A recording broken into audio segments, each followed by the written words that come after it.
I was curious as to what makes them different. What makes white supremacy different, or like Islamophobia so different from anti-Semitism? Freedom of speech, freedom of religion, freedom of association, and so on. If I want to kill you and behead you, unless you convert to the religion I dictate, what would be the place of compromise? Few people trigger debates in the West today like Ayaan Hirsi Ali. To some people, she's courageously warning the West about extremism and political Islam.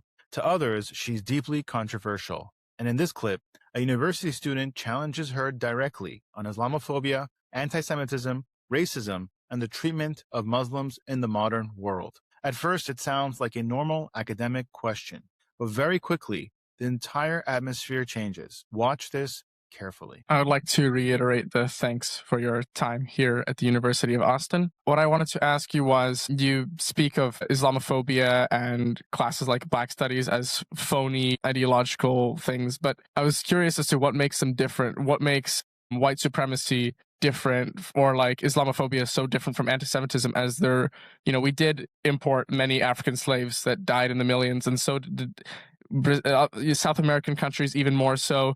We did force Native Americans on forced marches and genocide. There are Muslims being massacred in China today. So what makes anti-Semitism so different?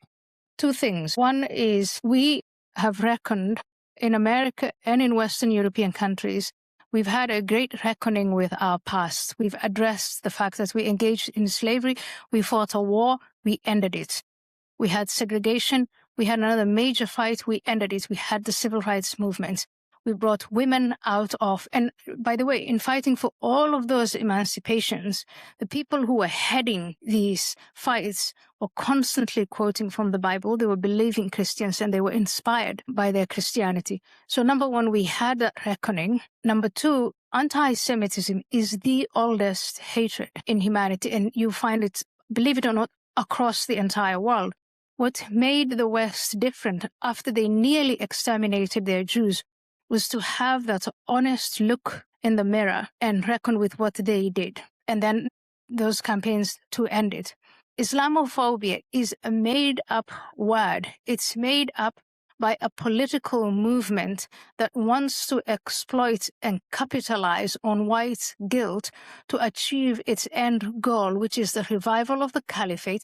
And the revival of the caliphate is to convert all of us into Islam, whether we like it or not. Those of us who refuse to do that, we will surely be beheaded. I'm sure I'm on top. And that is their end goal. And so they're exploiting these Western part of subversion. This is just a guest speech, but I wish that at some point someone here could start a lecture series on subversion, on active measures, on asymmetric warfare. That would get you interested in what it is that the Islamists are doing and how they've become so successful against these great nations with this incredible military and economic structures. And yet the Islamists are winning. Islam is spreading. They're doing better today than they were doing in 2001 after they hit us and we invaded Afghanistan. They've got Afghanistan back. They have Iraq back. They have Syria. And these Muslim governments are they're shaking in their boots. They're worried about what could happen to them because of the Islamist movement. And that's why the Islamist movement came here.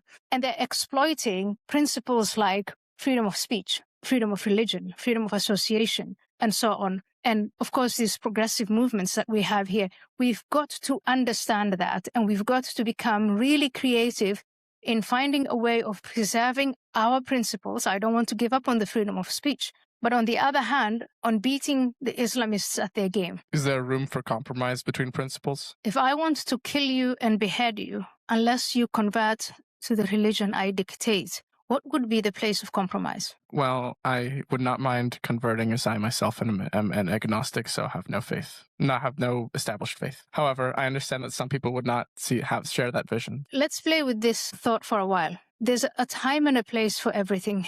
And for some of the people, say in places like Africa, we don't talk about this, but Islamists are active in Africa and violently so. If you're a Christian in Egypt or a Hindu in parts of Pakistan, and you have someone looking at you and saying, you'll either lose your head or you convert to Islam, it makes sense to consider converting to Islam. But here today, for us to have the attitude of, well, we'll see what happens And if we get to that point, I'll just convert. I will say, are you sure? Maybe you want to get educated on what would happen once you convert. What would your life be like, and the life of your sisters and women? What would they do to the Jews? He has said, this man, I repeat it, he said they're bacteria and they're microbes. And in the video that I showed you, they made it very clear it has nothing to do with Palestine. It has everything to do with them being Jewish. So they are going to annihilate the Jews. Will you stand by and watch that? Maybe I should give introduction to Islam and Islamism as a lecture series. And once you understand what it's all about, you might develop a backbone. I would look forward to that greatly. Thank you very much. Thank you. Okay, Theo already started my question, but my question is inspired by what Jesus says in the Sermon on the Mount about blessed are the peacemakers. We see in human nature a desire to scapegoat, right? And you're arguing that the Jews are there's a movement or there's something that is trying to present Jews as the scapegoat, right? You talk about two important forces, maybe the Islam nation state, which is like a political power, which is a threat, but then also this, like, you talk about this network, like mosques all over the place and these communities and all, it's infiltrating America and the West. So if we don't want to fall into our natural tendency to scapegoat and just become, instead of moving from anti-Semitism to anti-Islamicism, and our goal is to be peacemakers, then how do we do that? But at the end of your last question, you framed it as a violent struggle, right? It's a violent struggle, then who is our enemies and what do we do? Right after 9/11, you were probably not born. How old were you on 9/11? I was born in 2004. 2004, yeah, so before you. So right after 9/11, 2001, when we were having these discussions about how to treat this enemy that wasn't a state, but that was determined to destroy us, some of the discussions were, but we can't do this because of the Constitution. We can't do that because of the Constitution. We can't do this because... And a very frustrated judge or Justice Posner said, the Constitution is not a suicide pact. So I don't think there's a lot of space between committing suicide and doing what the young man here said, is to let it just all happen. I mean, when the time comes, I guess we will convert or we'll deal with it, whatever. And really looking at and studying openly, which we haven't been able to do because we've been self-censoring. And I gave you that list of all the different ways in which we underestimated the Islamist movement. But if we were to estimate it the right way, I will say in our history in America, it's not the first time that we are fighting an ideology that wants to destroy us. Communism, just the other day, not so long ago, most of us lived through it.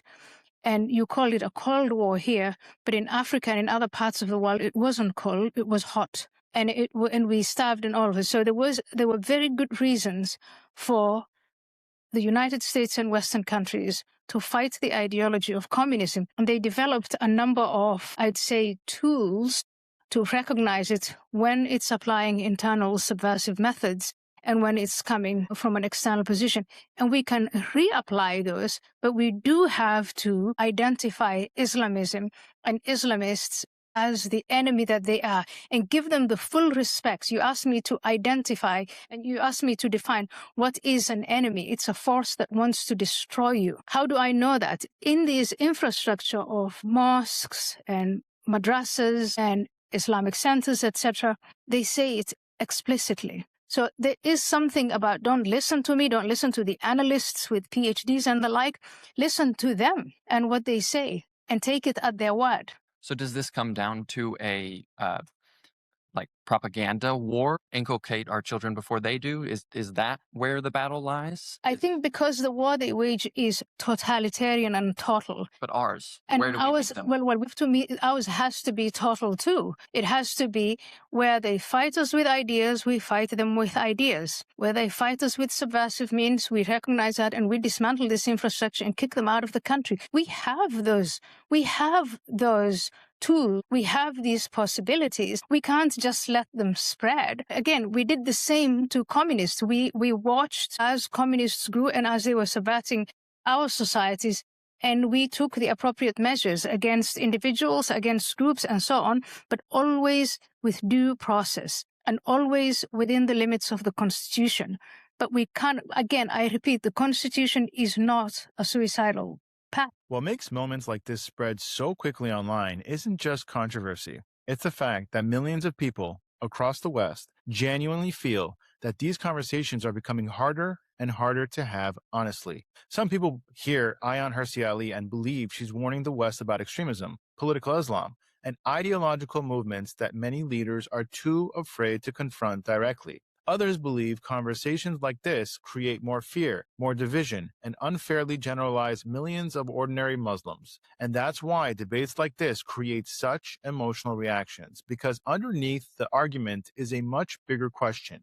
Can Western societies defend freedom, tolerance, and democratic values while also confronting extremism honestly? Or has fear of controversy made serious conversations almost impossible? I want to hear your perspective. Do you think the West is finally waking up to these issues? Or do you think conversations like this go too far? Comment below, and if you want more conversations the mainstream media is too afraid to touch honestly, subscribe to Stand Tall Israel, and please consider becoming a member. Thank you. If you have a 401k or an IRA, please listen. Gold is at record highs. What many people don't know is this: you can move part of your retirement money legally and without tax penalties into physical gold you actually own. Alpha Omega Gold helps you do this through a gold IRA. Your gold is real. It is stored safely. It is in your name. Learn more at ao.gold/stand. Alpha Omega Gold is our sponsor, and they proudly stand with Israel.